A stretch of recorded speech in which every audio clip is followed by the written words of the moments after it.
Super Saravana stores. மின்சார bill கையில் வந்த உடனே பல குடும்பங்களில் எழும் முதல் கேள்வி என்னன்னா, நாங்கள் இவ்வளவு மின்சாரத்தை பயன்படுத்தவே கிடையாது, அப்புறம் ஏன் இவ்வளவு பெரிய பில் வந்திருக்கு அப்படிங்கிறது தான். மின் வாரியத்தின் மீது கோபப்படுவதும் மீட்டர்ல ஏதாவது கோளாறு இருக்குமோ அப்படின்னு சந்தேகப்படுவதும் வாடிக்கையாகிவிட்டது. ஆனா உண்மை என்னன்னா, நாம் செலுத்தும் தொகையில மின்சார பயன்பாட்டிற்கான கட்டணத்தை தாண்டி பல நுணுக்கமான கூடுதல் கட்டணங்கள் மறைந்து கிடக்கு.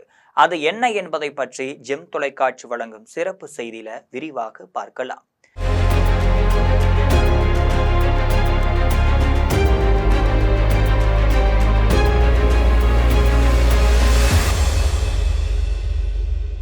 நம்முடைய தமிழகத்தை பொறுத்த வரையில பெரும்பாலான வீடுகளுக்கு 2 மாதங்களுக்கு ஒரு முறை மின் கணக்கீடு செய்யப்படுது.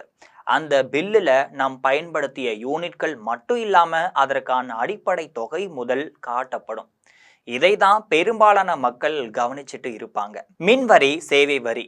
ஆனா அதற்கு கீழே நிலை கட்டணம், அதாவது பிக்சடு சார்ஜ் அப்படிங்கிற ஒரு விஷயம் இருக்கு. இது உங்கள் மின் பயன்பாட்டை பொறுத்தது கிடையாது. உங்கள் வீட்டிற்கு வழங்கப்பட்டுள்ள மின் இணைப்பிற்கான ஒரு சேவை வரி போன்றது. நீங்கள் ஒரு மாதம் வீட்டை பூட்டிவிட்டு வெளியூரும் சென்றாலும் கூட ஒரு யூனிட் கூட பயன்படுத்தவில்லை என்றாலும் உங்கள் இணைப்பிற்காக நிர்ணயிக்கப்பட்ட இந்த நிலை கட்டணத்தை நீங்கள் கட்டாயம் செலுத்த வேண்டிய ஒரு சூழ்நிலை ஏற்படும். அடுத்ததா மின் வரி, அதாவது எலக்ட்ரிசிட்டி டாக்ஸ் அப்படின்னு ஒரு பகுதி இருக்கு.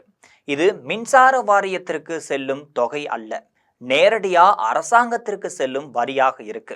இது உங்கள் மொத்த பயன்பாட்டு தொகையில ஒரு குறிப்பிட்ட சதவீதமாக கணக்கிடப்படுது. பல நேரங்கள்ல பில் தொகை சட்டுன்னு உயரும். இது ஒரு மறைமுக காரணமாகவும் இருக்குன்னே சொல்லலாம். 100 யூனிட் பயன்பாடு, இது தவிர எரிபொருள் செலவு சரி செய்யும் கட்டணம், அதாவது ஃபியூல் பிரைஸ் அட்ஜஸ்ட்மெண்ட் அப்படிங்கிற ஒரு கூடுதல் சுமை அடிக்கடி சேர்க்கப்படுது. மின்சாரம் தயாரிக்க பயன்படுத்தப்படும் நிலக்கரி இல்லைன்னா எரிவாயுவின் விலை சர்வதேச சந்தையில அதிகரிக்கும் போது அந்த கூடுதல் செலவை நுகர்வோரிடம் இருந்தே மின் வாரியம் வசூலிக்க செய்யறாங்க. மேலும் பொதுமக்கள் அதிகம் கவனிக்க வேண்டிய அடுக்குமுறை கட்டண முறையாவது ஸ்லாப் ரேட். நீங்கள் 100 யூனிட்டிற்குள் பயன்படுத்தினால் ஒரு விலை, 200 யூனிட்டிற்கு கடந்தால் மற்றொரு விலைன்னு மின்சாரத்தின் விலை யூனிட்டிற்கு யூனிட் எகிரிக்கொண்டே தான் இருக்கு. உதாரணமா சொல்ல போனா, நீங்கள் 499 யூனிட் பயன்படுத்தும் போது வரும் பில்லுக்கு 501 யூனிட் பயன்படுத்தும் போது வரும் பில்லுக்கும் இடையே மிகப்பெரிய வித்தியாசமா இருக்கும். அந்த 2 யூனிட்கள் உங்கள் அடுத்த கட்டண அடுக்குகளை தள்ளிவிடும். இதனால தான் பலருக்கும் கடந்த மாதத்தை விட இந்த மாதம் ஏன் இவ்வளவு அதிகமா வந்தது அப்படிங்கிற சந்தேகம் எழுந்திருக்கும். மின்சார வாரியம் வரிக்கு வரி மின்சார பயன்பாட்டை குறைப்பது ஒரு புறம் இருந்தாலும், உங்கள் பில் எண்ண உள்ள ஒவ்வொரு வரியையும் புரிந்து கொள்வது மிக அவசியம். தமிழ்நாடு மின்சார வாரியத்தின் விதிமுறைகளின்படி இந்த ஒவ்வொரு கட்டணமும் முறைப்படி தான் கணக்கிடப்படுது. எனவே அடுத்த முறை பில் வரும்போது வெறும் மொத்த தொகையை மட்டும் பார்க்காம பதற்றம் அடையாம அதுல குறிப்பிட்டிருக்கக்கூடிய விரிவான பட்டியலை படிச்சு பாருங்க. மின்சார மீட்டர்ல ஓடும் எண்களைப் போலவே பில்ல இருக்கக்கூடிய இந்த வரிகளும் உங்கள் பணத்தை தீர்மானிக்குது. அப்படிங்கிறத உணர்ந்தா தேவையற்ற மன உளைச்சலை தவிர்க்கலாம் என்பதே உண்மையான கருத்தா சொல்லப்படுது.